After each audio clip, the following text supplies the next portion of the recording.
Assalamualaikum warahmatullahi wabarakatuh. Shalom, Om Swastiastu, Namo Buddhaya, salam kebajikan. Perkenalkan, nama saya Eva Mu'arifah dengan NIM 66702301446 akan memenuhi tugas ujian tengah semester mata kuliah Sistem Politik Indonesia mengenai kondisi politik Indonesia pasca pemilu 2024.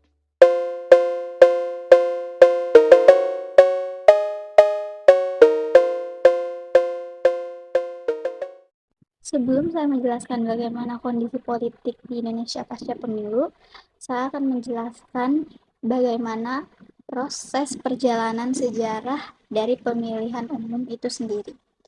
Pada masa era kolonial, sebelum kemerdekaan, Indonesia berada di bawah kekuasaan kolonial Belanda. Pada masa ini, pemilihan umum belum ada, dan otoritas politik dipegang oleh pemerintah kolonial Belanda dengan dukungan dari golongan elit pribumi yang dipilih secara terbatas. Kemudian, lanjut kepada fase perjuangan kemerdekaan. Selama periode perjuangan kemerdekaan, Indonesia mengalami berbagai bentuk organisasi politik dan pergerakan nasional. Pemilihan umum tidak secara luas diadakan pada masa ini karena situasi politik yang tidak stabil dan seringkali berubah-ubah. Lanjut kepada fase era awal kemerdekaan. Setelah proklamasi kemerdekaan pada 17 Agustus 1945, Indonesia memasuki fase pembentukan negara baru. Pemilihan umum pertama di Indonesia diadakan pada tahun 1955 setelah konflik internal dengan Belanda diselesaikan. Pemilihan ini disebut sebagai pemilihan umum konstituante, di mana anggota konstituante dipilih untuk merumuskan konstitusi negara. Lanjut kepada fase Orde Lama. Selama masa Orde Lama di bawah pemerintahan Presiden Soekarno, pemilihan umum diadakan secara teratur. Namun, pemerintah memegang kendali yang ketat atas proses politik dan partai politik yang diizinkan beroperasi sangat dibatasi. Selanjutnya, pada fase Orde Baru, di bawah pemerintahan Presiden Soeharto dalam era Orde Baru ini, pemilihan umum diadakan secara teratur. Tetapi seringkali dalam konteks otoritarianisme dan kendali politik yang ketat. Dominasi Partai Golkar yang didukung pemerintah sangat kuat dan oposisi dibatasi. Lanjut kepada era reformasi dan era pasca Soeharto. Pada akhir Orde Baru pada tahun 1998, Indonesia mengalami reformasi yang mengarah pada liberalisasi politik dan demokratisasi yang lebih besar. Pemilihan umum menjadi lebih bebas dan adil, dengan partisipasi yang lebih luas dari berbagai partai politik. Sejak itu, Indonesia telah mengadakan beberapa pemilihan umum nasional untuk memilih presiden, anggota parlemen, dan pemerintah lokal. Lanjut kepada fase perkembangan terkini. Di era digital dan globalisasi, pemilihan umum di Indonesia menghadapi tantangan baru, termasuk masalah kecurangan pemilihan, disinformasi, dan pengaruh media sosial. Namun, pemerintah dan lembaga terkait terus berupaya meningkatkan transparansi dan keadilan dalam proses pemilihan umum. Pemilihan umum di Indonesia terus berubah seiring waktu, mencerminkan dinamika politik, sosial, dan teknologi yang berkembang di negara ini. Meskipun masih ada tantangan, proses demokratisasi terus berlangsung dengan harapan untuk mencapai pemilihan umum yang lebih bebas, adil, dan partisipatif di masa depan. Setelah membahas bagaimana proses perjalanan pemilu sejak masa kolonial, selanjutnya saya akan membahas bagaimana kondisi politik di Indonesia pasca pemilu 2024. Kondisi politik Indonesia mengalami perubahan yang signifikan, yang juga mempengaruhi aktivitas ekonomi, budaya, dan sosial masyarakat.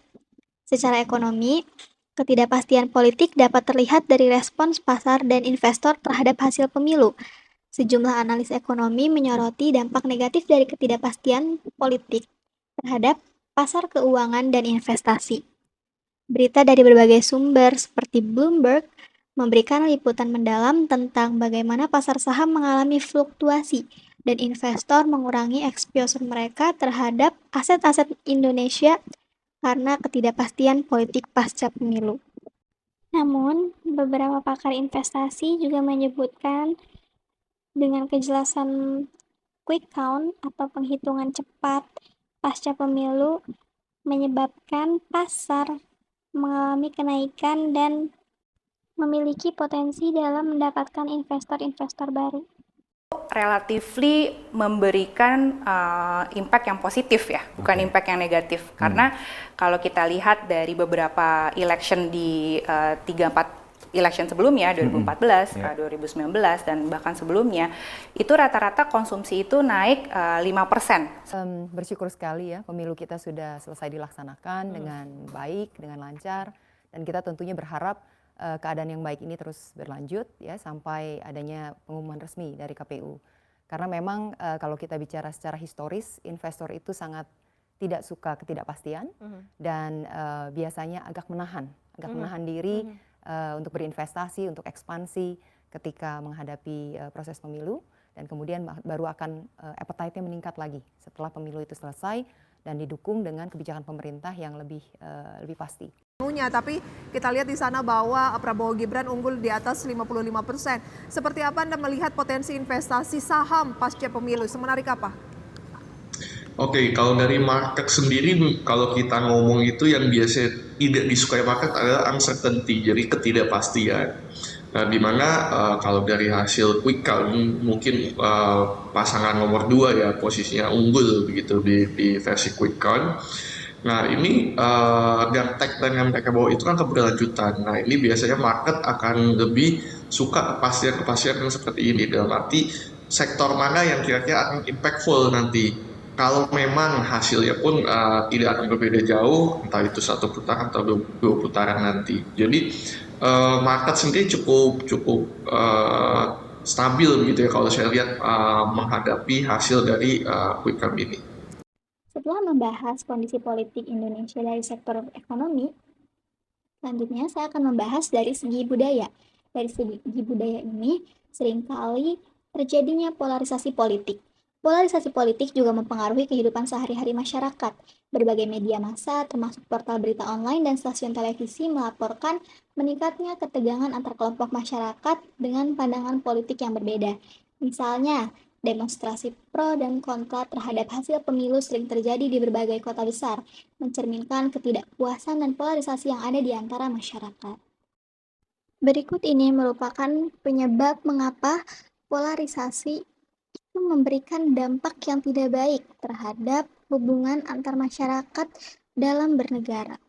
2 kelompok massa yang berunjuk rasa di kawasan Patung Kuda, Jakarta Pusat pada Jumat 19 April 2024 sore terlibat saling cekcok. Massa pendukung Anies Muhaimin terus berorasi menuntut MK berlaku adil dalam penyelesaian sengketa Pilpres. Sementara massa tandingan yang berasal dari pendukung Prabowo Gibran juga membawa mobil komando untuk membalas. Kami sudah muak dengan pemilu curang. Kami datang ke sini sebagai rakyat sipil bergerak. Kami cinta yang namanya keadilan. Kami cinta namanya perubahan. Kami muak dibohongi, dicurangi. Dengan siapa? Tanyakan sendiri dengan hati kalian. Pengen perubahan, tapi kalau diajak bergerak untuk menegakkan keadilan di kantor KPU, KPU itu curang. Saya tanya Bapak KPU, 10 ditambah 4 berapa? 10 ditambah 4 berapa? Dia jawab 140 katanya.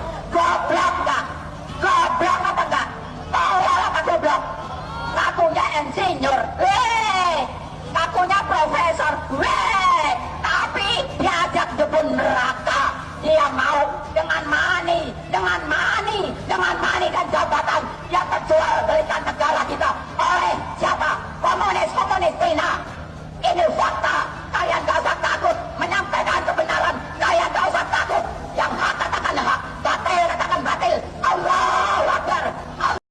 Nah, dapat kita lihat dari adanya polarisasi ini menyebabkan masyarakat yang terlalu agresif terhadap kekalahan ataupun kemenangan, sehingga ini menyebabkan perpecahan dalam masyarakat dan ketidakmampuan dalam menerima sesuatu.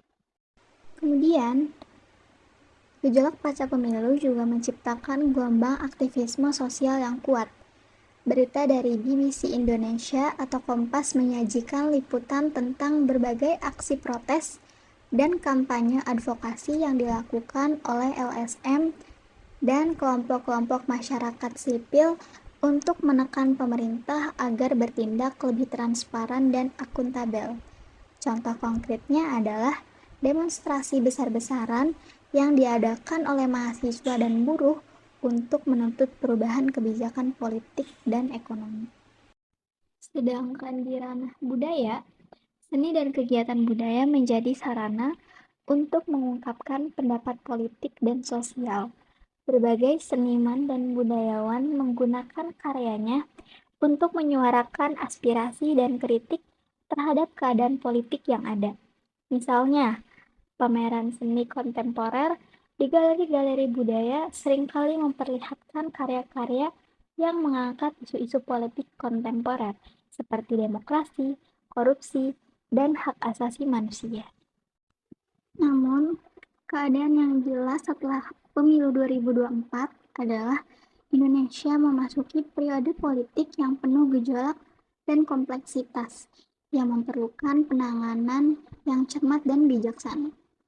Hasil pemilihan umum tersebut mencerminkan dinamika politik yang signifikan dengan beberapa partai politik besar bersaing ketat untuk mendapatkan dukungan publik.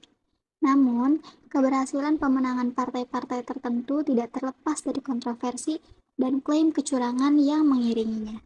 Salah satu bukti konkret dari gejolak politik pasca pemilu adalah peningkatan jumlah sengketa pemilu yang diajukan ke Mahkamah Konstitusi. Terdapat banyak laporan tentang potensi pelanggaran hukum, termasuk penggunaan dana yang tidak sah, intimidasi terhadap pemilih, dan manipulasi data suara.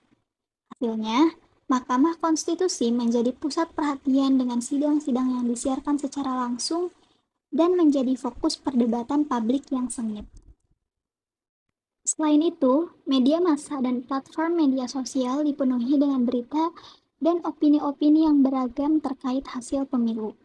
Klaim kecurangan dan tuduhan saling lempar antara partai politik yang kalah dan pemenang menjadi ciri khas dari atmosfer politik pasca pemilu.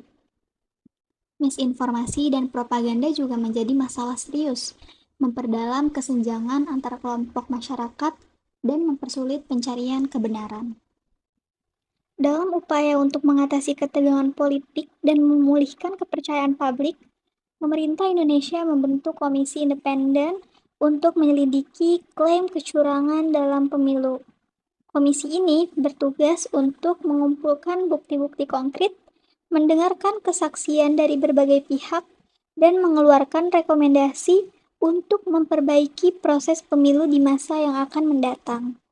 Langkah-langkah ini merupakan upaya konkret untuk memastikan bahwa demokrasi di Indonesia tetap berjalan dengan baik dan menjaga integritas sistem politik di Indonesia.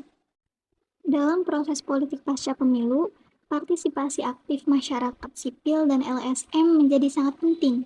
Mereka memainkan peran kunci dalam mengawasi proses pemilu, memperjuangkan transparansi dan akuntabilitas, serta memperjuangkan hak-hak warga negara. Dengan kerja keras bersama-sama, termasuk partai politik, pemerintah, masyarakat sipil, dan media massa, Indonesia dapat mengatasi tantangan-tantangan politik pasca pemilu dan memperkuat fondasi demokrasi untuk masa depan yang lebih baik. Kemudian, seperti yang kita tahu, saat kita memasuki tahun-tahun setelah pemilu 2024, pemandangan politiknya menjadi semakin beragam dan dinamis. Pemilu tersebut mungkin telah menandai pergeseran signifikan dalam komposisi parlemen dengan partai-partai yang memenangkan mayoritas kursi memegang kendali pemerintah. Namun, terlepas dari siapa yang berkuasa, perpecahan dan polarisasi politik masih menjadi ciri khas dari lanskap politik kita. Meskipun ada upaya untuk membangun konsensus dan kerjasama lintas partai, pertarungan ideologis yang tajam seringkali menghambat kemajuan legislatif dan kebijakan yang efektif. Ada beberapa isu kunci yang menjadi fokus perhatian utama masyarakat dan para pembuat kebijakan. Salah satunya adalah masalah ekonomi. Dengan pertumbuhan ekonomi, ketimpangan sosial, dan lapangan kerja menjadi perhatian utama. Partai-partai politik berusaha untuk mengusulkan kebijakan yang akan merangsang pertumbuhan ekonomi sambil memperhatikan keadilan sosial. Selain itu, isu lingkungan semakin mendesak, dengan perubahan iklim dan kelestarian lingkungan menjadi perhatian global. Para pemimpin politik dihadapkan pada tuntutan untuk mengambil tindakan yang tanggap terhadap krisis lingkungan sambil mempertimbangkan dampaknya terhadap ekonomi dan masyarakat. Di bidang keamanan, tantangan keamanan nasional dan global terus menjadi fokus perhatian, dari ancaman terorisme hingga ketegangan geopolitik antar negara. Kebijakan keamanan menjadi penting dalam menjaga stabilitas dan keamanan negara. Selain isu-isu kebijakan, dinamika antar partai juga memainkan peran penting dalam politik pasca pemilu. Mungkin kita melihat pembentukan aliansi baru antara partai-partai yang memiliki agenda bersama, atau bahkan ketegangan meningkat antara partai-partai yang memiliki perbedaan prinsip yang mendasar. Dalam situasi ini, penting bagi para pemimpin politik untuk membangun dialog dan komunikasi yang efektif, serta untuk menunjukkan kepemimpinan yang kuat dalam mengatasi tantangan-tantangan yang dihadapi negara. Keseimbangan antara menjaga kepentingan partisan dan kepentingan nasional menjadi kunci untuk mencapai kemajuan yang berkelanjutan. Salah satu momen atau fenomena yang saat ini terjadi adalah munculnya gugatan kepada Mahkamah Konstitusi terhadap dugaan kecurangan dan nepotisme dari salah satu pasangan calon presiden dan calon wakil presiden. Dengan munculnya gugatan tersebut, kondisi politik di Indonesia semakin merunyam dan terlihat semakin rusak karena polarisasi antar masyarakat makin terlihat dan juga perdebatan serta ketidakstabilan politik sangat terlihat pada fenomena tersebut. Saat kita menjelajahi landscape politik pasca pemilu 2024, kita juga harus memperhatikan dinamika yang muncul dari gugatan-gugatan yang diajukan ke Mahkamah Konstitusi. Gugatan-gugatan ini mungkin berkaitan dengan berbagai hal, mulai dari dugaan pelanggaran dalam proses pemilu, hingga kontroversi terkait peraturan atau kebijakan yang diambil oleh pemerintah atau badan legislatif. Gugatan-gugatan ini seringkali menjadi pusat perhatian dan kontroversi di masyarakat, karena mereka dapat memiliki dampak yang signifikan pada hasil politik dan kestabilan negara. Keputusan Mahkamah Konstitusi dalam menangani gugatan ini dapat menjadi penentu dalam menentukan legalitas dan keabsahan tindakan politik tertentu, serta membentuk pandangan publik terhadap keadilan dan legitimasi sistem politik. Namun, kita juga harus menyadari bahwa proses hukum di Mahkamah Konstitusi tidak selalu berjalan lancar. Keterlibatan politik dan kepentingan partisan kadang-kadang dapat mempengaruhi keputusan yang diambil, memicu kontroversi lebih lanjut, dan merusak kepercayaan masyarakat pada lembaga peradilan. Dalam konteks ini, penting bagi Mahkamah Konstitusi untuk menjalankan peranannya dengan independen dan objektif, memastikan bahwa keputusan-keputusannya didasarkan pada prinsip-prinsip konstitusional dan hukum yang adil. Selain itu, transparansi dan akuntabilitas dalam proses pengadilan juga penting untuk memperkuat legitimasi lembaga tersebut di mata publik. Kita juga dapat melihat bahwa gugatan-gugatan ke Mahkamah Konstitusi mencerminkan kompleksitas dan ketegangan dalam sistem politik kita. Mereka menyoroti pentingnya aturan hukum yang kuat dan lembaga-lembaga independen dalam menjaga keseimbangan kekuasaan dan melindungi hak-hak konstitusional warga negara.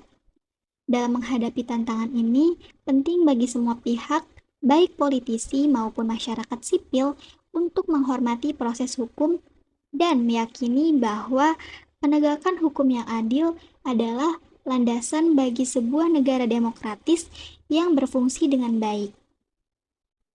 Dengan demikian, gugatan-gugatan ke Mahkamah Konstitusi dapat menjadi proses yang memperkuat, bukan melemahkan, fondasi demokrasi kita. Dengan demikian pula, melalui berita dan bukti konkret dari sumber-sumber terpercaya, dapat disimpulkan bahwa kondisi politik pasca pemilu 2024 secara nyata mempengaruhi berbagai aspek kehidupan masyarakat Indonesia, dari aktivitas ekonomi hingga kegiatan budaya dan sosial. Dengan ini, saya cukupkan penjelasan mengenai kondisi politik Indonesia pasca pemilu 2024. Terima kasih atas perhatiannya. Mohon maaf jika ada kesalahan. Assalamualaikum warahmatullahi wabarakatuh.